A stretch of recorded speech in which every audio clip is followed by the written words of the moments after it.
13절에서 20절까지입니다. 마가복음 4장 13절에서 20절입니다.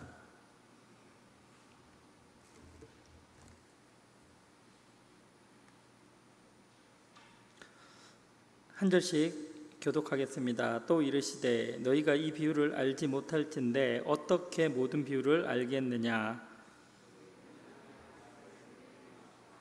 말씀이 길가에 뿌려졌다는 것은 이들을 가리킴이니 곧 말씀을 들을 때에 사탄이 즉시 와서 그들에게 뿌려진 말씀을 빼앗는 것이요.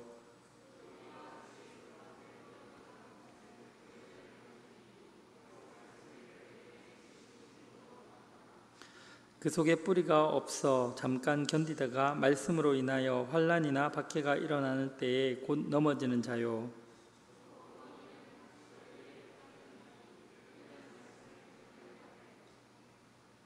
19절 20절 같이 읽겠습니다. 세상의 염려와 재물의 유혹과 기타 욕심이 들어와 말씀을 막아 결실하지 못하게 되는 자요. 좋은 땅에 뿌려졌다는 것은 곧 말씀을 듣고 받아 30배, 60배, 100배의 결실을 하는 자니라. 아멘. 기도하겠습니다. 하나님 은혜를 감사합니다. 더운 여름 가운데서도 건강을 지켜주시고 특별히 코로나가 더 창궐하는 이 시간에 모두가 하나님의 그 은총을 의심하는 이때에 우리가 다시 한 번 더 하나님의 은혜 안에 설 수 있기를 원합니다. 예배의 시간이 그러한 시간이 되게 하시고 우리의 전부가 하나님의 것임을 고백하는 마음으로 하나님 우리의 전부를 드리며 물질을 드리며 시간을 드리며 하나님 앞에 나오는 것이 기쁨이 되는 주의 청년들 되게 하여 주시옵소서. 오늘 말씀 가운데 만나며 예배 가운데 만나기를 원합니다. 찾아오시고 임재하여 주시옵소서. 예수님의 이름으로 기도합니다. 아멘. 네, 반갑습니다. 오늘은 씨 뿌리는 비유의 복음, 좀 다소 어색한 제목입니다. 여러분들 주보에는 씨 뿌리는 비유와 복음이라고 되어 있는데 이제 교회 주보에 보면 씨 뿌리는 비유의 복음이라고 제가 다시 수정을 했습니다. 많은 고민을 했는데 왜 제가 이런 고민을 하게 되었는지 우리가 말씀 함께 나누면서 그 답을 찾아갈 수 있기를 바랍니다. 씨 뿌리는 비유는 얼핏 보기에 매우 간단한 이야기처럼 보여지지만 사실 그렇지 않습니다. 마가복음에서 씨 뿌리는 비유는 예수님의 비유 중 가장 먼저 등장하는 비유이고 또 예수님이 이렇게 말씀을 하십니다. 아까 우리 읽었던 말씀인데요. 마가복음 4장 13절입니다. 또 이르시되 너희가 이 비유를 알지 못한진대 어떻게 모든 비유를 알겠느냐. 예수님은 제자들에게 너희가 이 비유를 제대로 바르게 이해하지 못한다면 다른 모든 비유들도 제대로 이해할 수 없을 것이라고 단호하게 말씀하고 계십니다. 그래서 제가 이 비유를 지금 3주째 이제 끌고 있는 거예요. 이 비유를 자세하게 보다 구체적으로 이렇게 이해하기 위해서 필요한 몇 가지 전제가 필요했기 때문입니다. 이 비유는 사실 내용이 어려운 건 아니에요. 씨 뿌리는 자가 네 종류의 밭에 씨를 뿌리죠. 길가, 그리고 돌짝밭, 그리고 가시떨기, 좋은 밭. 결과는 좋은 땅에서만 30배, 60배, 100배의 결실을 맺게 됩니다. 아주 상식적이고 일반적인 그런 내용입니다. 하지만 우리가 이 비유를 읽고 나서 좋은 땅이 되어서 많은 결실을 맺자 이 정도에 이렇게 머물게 되면 성경이 우리에게 말씀하시는 그 메시지를 바르게 우리가 이해할 수 없게 됩니다. 이 비유는 정확히 하나님 나라와 예수 그리스도에 대한 복음의 메시지를 담고 있기 때문입니다. 이 비유는 그 자체가 복음인 거예요. 자, 그렇다면 이 비유가 어떻게 그 복음의 내용을 담고 있는 것인지 함께 살펴보도록 하겠습니다. 제가 잠깐 복습하는 시간을 가질 텐데 처음 이 비유를 다루었던 2주 전에 처음에 하나님 나라에 대한 개념과 통치 원리에 대해서 말씀을 드렸습니다. 하나님 나라는 하나님이 다스리시는, 하나님이 통치하시는 그런 나라라고 했죠. 그리고 그 나라의 통치 원리는 하나님만이 주권을 가지시는 하나님이 다스리시는 나라입니다. 이 하나님의 주권과 그 하나님의 통치 원리를 잘 설명해 주는 것이 마태복음 20장에 나타난 포도원 품꾼 비유입니다. 포도원 주인이 각각 다른 시간에 온 그 많은 품꾼들에게 똑같은 임금, 9시에 온 사람, 10시에 온 사람, 3시에 온 사람, 5시에 온 사람에게 똑같은 임금을 지급합니다. 품꾼들이 이에 대해서 불만을 하게 되죠. 그죠? 그때의 주인이 이렇게 대응합니다. 마태복음 20장 14절 15절입니다. 제가 읽겠습니다. 내 것이나 가지고 가라. 나중 온 이 사람에게 너와 같이 주는 것이 내 뜻이니라. 내 것을 가지고 내 뜻대로 할 것이 아니냐? 내가 선함으로 내가 악하게 보느냐? 아멘. 나중에 온 사람에게 똑같이 주는 것, 내 것을 가지고 내 뜻대로 행하는 것, 이것이 하나님의 주권이고 하나님 나라의 통치 원리입니다. 하나님 나라는 하나님이 왕이시고 주인이시기 때문에, 다르게 표현하면 하나님만이 주권자 되시기 때문에 그 하나님의 뜻대로 행하시는 나라라는 거죠. 그럼 왜 이 개념이 중요하냐면 예수님의 비유가 하나님 나라를 우리에게 설명하고 있기 때문입니다. 하나님의 나라와 그 비밀에 대해서 설명하고 있어요. 따라서 이 하나님 나라가 무엇인지, 우리는 하나님 나라를, 천국 어떻게 생각하세요? 그냥 가서 아무런 아픔이 없고 고통이 없고 좋은 곳, 안락한 곳, 편안한 곳, 그렇게 알고 있다는 거예요. 그렇게 알고 있으면 이 비유를 제대로 해석할 수가 없어요. 이 비유는 하나님 나라, 그 하나님 나라의 비밀에 대해서 말씀하고 있기 때문입니다. 그래서 첫째 주에 이 내용에 대해서 다루었고, 지난주에는 이 예수님의 비유가 가지는 특징과 그 비유의 목적에 대해서 함께 공부했습니다. 마가복음 4장 11절 12절입니다.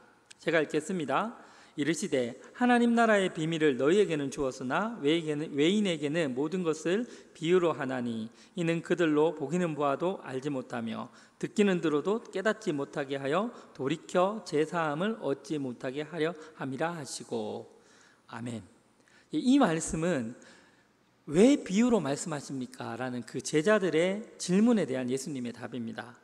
이와 똑같은 본문을 다루고 있는 마태복음에서는 조금 더 자세하게 설명을 하고 있는데, 마태복음 13장 11절 13절은 우리 같이 한번 읽어보도록 하겠습니다. 마태복음 13장 11절 13절입니다. 같이 읽겠습니다. 대답하여 이르시되 천국의 비밀을 아는 것이 너희에게는 허락되었으나 그들에게는 아니 되었나니 무릇 있는 자는 받아 넉넉하게 되되 없는 자는 그 있는 것도 빼앗기리라.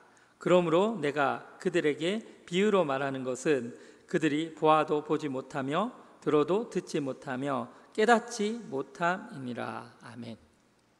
예수님이 하나님 나라를 비유로 말씀하신 까닭은 어떤 이들에게는 이 사실, 하나님 나라의 비밀을 알리고 보이시기 위함이며, 이걸 계시의 기능이라고 말씀드렸습니다.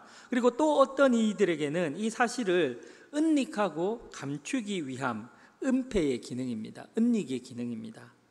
즉 이 하나님 나라의 비밀이 너희에게는, 여기서 너희는 누구입니까? 제자들이고, 그리고 오늘날 교회입니다. 저와 여러분들에게는 이 말씀이 주어졌으나 그들에게는 누구죠? 무리, 그 제자들과 많은 무리들이 함께 있었어요. 그 무리들에게는, 이 세상에게는 여전히 비밀로 감추어져 있음을 설명하고 있는 것입니다. 정리하면 예수님의 비유가 하나님께서 선택하신 어떤 자들, 즉 교회에게만은 하나님 나라의 비밀이 열리게 되어 있는 것입니다. 교회에게만 그 비밀이 열려요.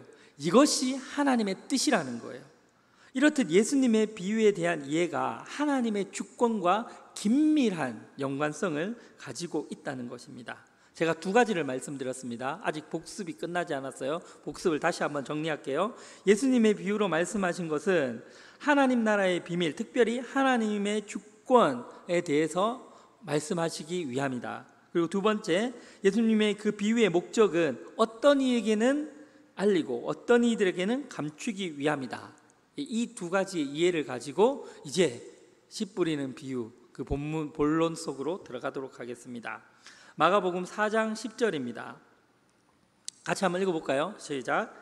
예수께서 홀로 계실 때에 함께 한 사람들이 12 제자와 더불어 그 비유들에 대하여 물으니, 예수님께서 지금 홀로 계셨다는 의미는 예수님 혼자 있고 아무도 없다라는 뜻은 아니고, 예수님께서 처음 이 비유를 말씀하실 때에 많은 사람들이 있었잖아요. 그 많은 사람들을 무리와 제자로 나누고 있습니다. 성경은.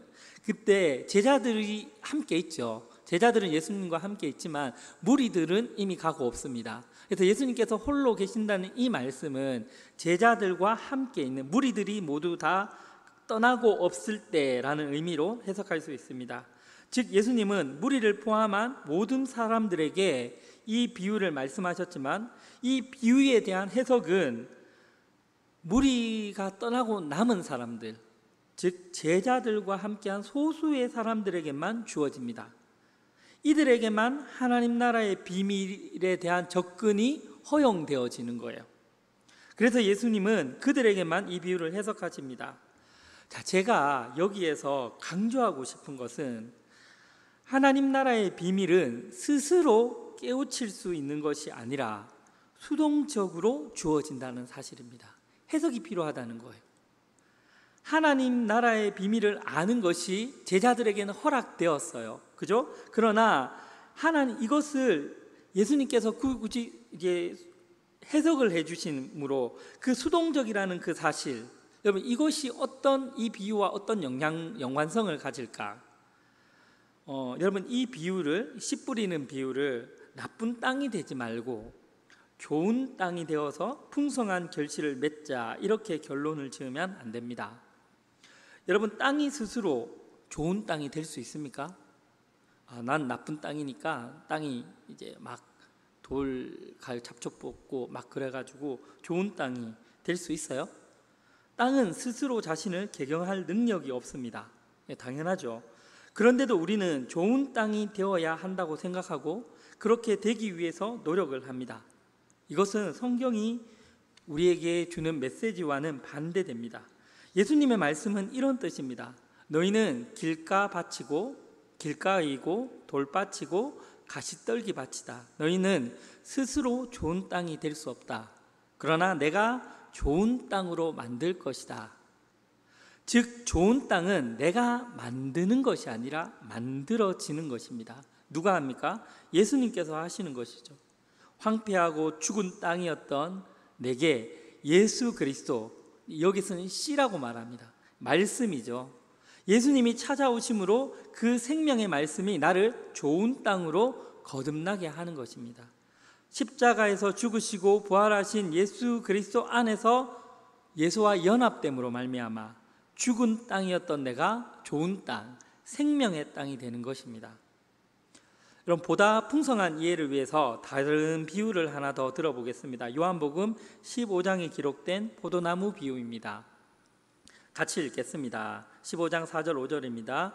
내 안에 거하라, 나도 너희 안에 거하리라. 가지가 포도나무에 붙어 있지 아니하면 스스로 열매를 맺을 수 없음같이 너희도 내 안에 있지 아니하면 그러하리라. 나는 포도나무요 너희는 가지라. 그가 내 안에 내가 그 안에 거하면 사람이 열매를 많이 맺나니 나를 떠나서는 너희가 아무것도 할 수 없음이니라. 아멘.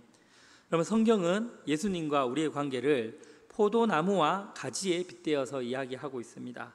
그래서 우리는 포도나무에 붙어 있기 위해 열심을 다했죠. 주일 성수를 하고 힘껏 헌금을 하고 시간을 쪼개어서 봉사와 헌신을 합니다. 포도나무에 붙어 있기 위해서 열심히 하고 있습니다. 그러나 포도나무에 붙어 있기 위해 노력하는 것은 복음이 아닙니다. 여러분 생각해 보십시오. 가지가 어떻게 스스로 포도나무에 붙어 있을 수 있습니까? 누가 접붙여 주지 않는 한 가지는 스스로 붙어 있을 수 없습니다. 이 비유는 우리가 할 수 없었던 것을 예수님이 우리로 하게 하신 이야기라는 차원에서 이해되어야 합니다. 그래야 복음인 것이죠. 즉 어떤 열매도 맺을 수 없었던 가지가 예수로 인하여 풍성한 열매를 맺게 되었다라는 것이 이 포도나무 비유의 핵심입니다. 그러므로 이 비유는 가지가 아닌 포도나무에 초점이 맞춰져 있습니다. 예수님이 오시고 죽으셔서 가지인, 여러분 이거 좋은 땅 씨 뿌리는 비유로 비유하면 뭘까요? 가지는 길가, 돌밭, 가시떨기입니다. 그런 우리에게 풍성한 열매를 맺게 하신다라는 의미가 여기에 들어 있습니다. 마태복음 7장 16절 20절 말씀을 한 번 더 보겠습니다. 같이 읽겠습니다. 그들의 열매로 그들을 알지니 가시나무에서 포도를 또는 엉겅퀴에서 무화과를 따겠느냐. 이와 같이 좋은 나무마다 아름다운 열매를 맺고 못된 나무가 나쁜 열매를 맺나니 좋은 나무가 나쁜 열매를 맺을 수 없고 못된 나무가 아름다운 열매를 맺을 수 없느니라. 아름다운 열매를 맺지 아니하는 나무마다 찍혀 불에 던져지느니라. 이러므로 그들의 열매로 그들을 알지니라. 아멘. 열매로 그들을 안다고 이야기하고 있습니다. 이건 거짓 선지자들을 향한 예수님의 말씀인데, 이 말씀 또한 좋은 열매를 많이 맺자라고 적용을 하면 곤란합니다. 우리가 아름다운 열매를 맺지 않으면 찍혀 불에 던져지니까 아름다운 열매를 맺는 삶을 살아야 한다, 이렇게 만약에 적용하면 우리의 삶이 조바심과 두려움 속에 거하게 될 것입니다. 역시 복음이 아닌 것이죠. 이 비유 또한 초점은 열매에 있지 않고 나무에 있습니다. 사과나무가 사과나무를 맺고 배나무가 배를 맺습니다. 당연하죠? 어려운 일입니까? 전혀 그렇지 않습니다. 그런데 사과나무가 배를 생산하려고 하면 그건 어려운 일이 아니라 불가능합니다. 그럴 수는 없죠. 여러분께 한번 질문하겠습니다. 여러분은 성령의 열매를 맺고 계십니까? 여러분, 성령의 열매 무엇입니까? 사랑과 희락과 화평, 오래 참음과 자비, 양성, 충성, 은유, 절제, 이 열매들을 여러분 맺고 계십니까? 자, 그러면 성령의 열매를 어떻게 맺을까요? 내가 하려고 하면 힘이 드는 거예요. 아니, 불가능해요. 왜냐하면 성령의 열매는 성령이 맺는 열매이기 때문입니다. 사과나무가 사과를 맺듯이 성령이 성령의 열매를 맺는 거예요. 그런데 내가 성령의 열매를 맺으려고 하니 힘이 드는 거죠. 아니, 그건 안 되는 거예요. 비슷해 보이지만 그것은 유사 열매일 뿐입니다. 짝퉁인 거죠. 진짜 찐 열매는 성령이 맺는 열매입니다. 자, 그럼 우리가 성령의 열매를 맺으려면 어떻게 해야 합니까? 그리스도 안에 거함으로 나를 비켜드리고 성령 안에서 성령의 통치를 받음으로 성령이 일하시게 하는 것입니다. 여러분, 이것이 성령 충만입니다. 성령 충만이라는 것이 에너지 이렇게 쭉 받아가지고 이렇게, 그게 아니에요. 성령의 통치를 받고 있는가 아닌가, 그것을 확인해 보시면 돼요. 그렇게 그리스도와 내가 연합됨으로써 그걸로 통하여 나타나는 열매들, 이러한 열매들이 바로 성령의 열매라는 거죠. 나의 열심, 나의 열정, 노력, 헌신, 이런 게 아니고요. 물론 이것은 부수적으로 따라오는 겁니다. 근데 이 동기가 어디서 나오냐는 거죠. 나라는 자아가 맺는 열매는 나의 열매예요. 그것이 아무리 사랑을 맺더라도, 그것이 아무리 헌신의 열매를 맺더라도 내 안에서 내가 나로 인하여 나타나는 사랑, 헌신이라면 그것은 성령의 열매가 아니라 나의 열매인 것입니다. 내 의가 되는 것입니다. 나의 노력과 열심으로 유사한 열매를 만들 수 있을지는 몰라도 진짜 열매는 아닌 거예요. 자, 그렇다면 이 비유가 우리에게 던지는 메시지가 무엇입니까? 아름다운 열매를 맺으려면 먼저 좋은 나무가 되어야 한다는 거죠. 포도나무 가지의 비유라면 좋은 나무에, 포도나무에 붙어 있어야 된다는 거죠. 근데 자기가 맺는 열매를 보고 그때 자신이 맺는 그 열매를 보고 그 열매가 무엇인지 알 수 있다라는 것입니다. 그것을 확인하라는 것이 이 비유의 내용입니다. 그러므로 이 비유 역시 초점은 열매에 있지 않고 좋은 나무에 있습니다.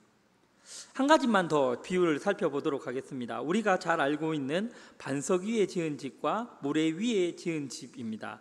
마태복음 7장 24절에서 27절입니다.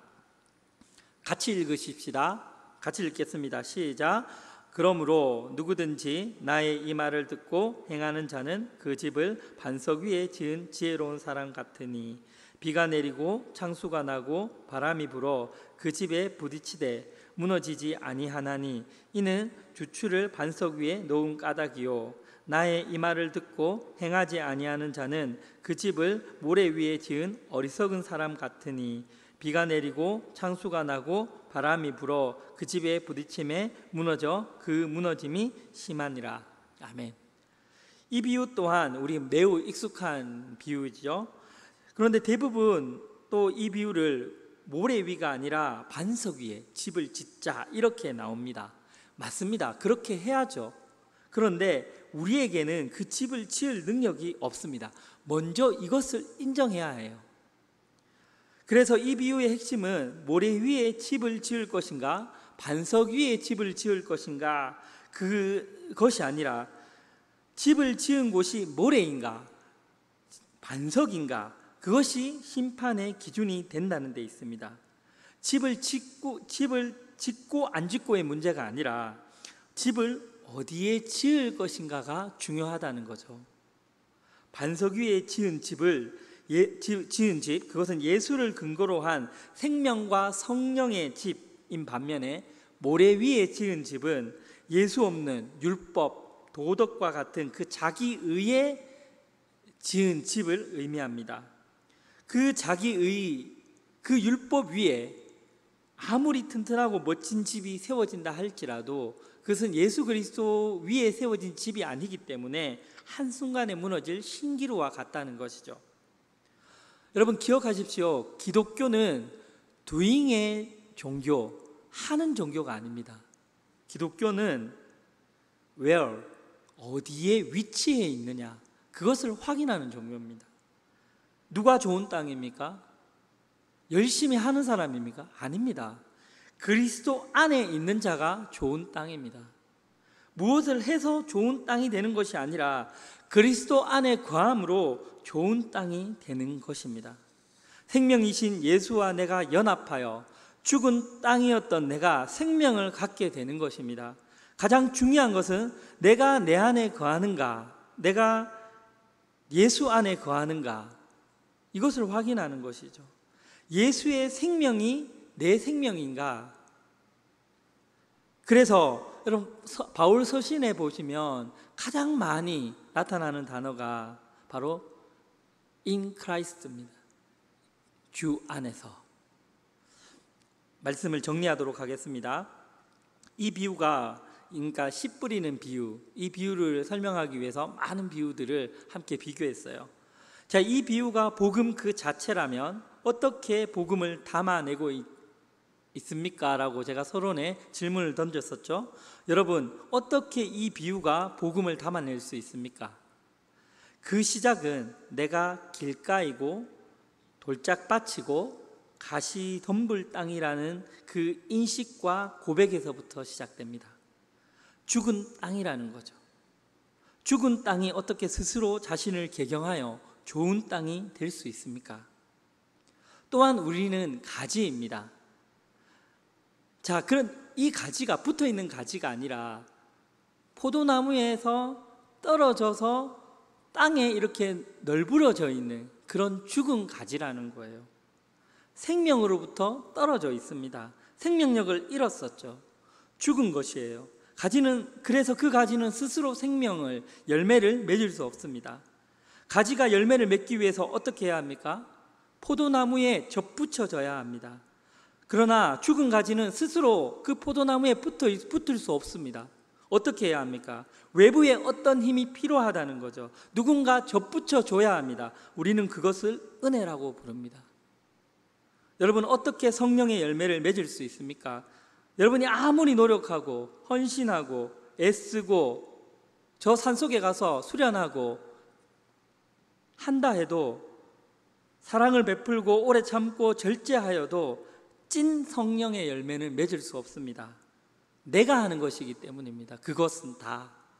그래서 예수 밖에 있는 아무리 선한 것들, 아무리 큰 사랑일지라도 그것은 성령의 열매는 아닙니다.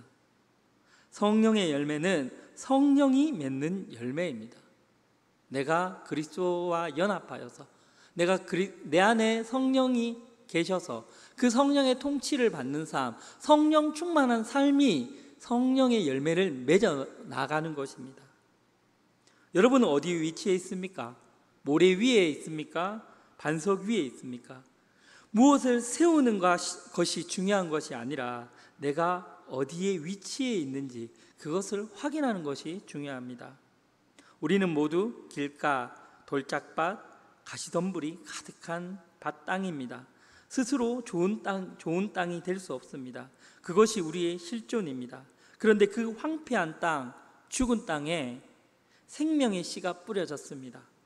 그 뿌려진 씨에 의해서 죽었던 땅이 생명의 땅으로 바뀌기도 하지만 전부는 아닙니다. 죽음의 땅으로 여전히 남아있는 땅도 있습니다.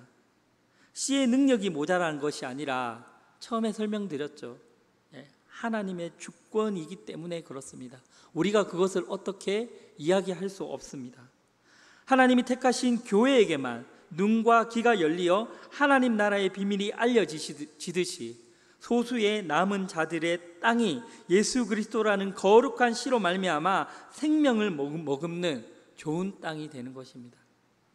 그런데 우리는 은혜로 이 구원을 얻어놓고는 스스로 노력해서 더 좋은 땅이 되어 열매를 맺겠다고 열심입니다.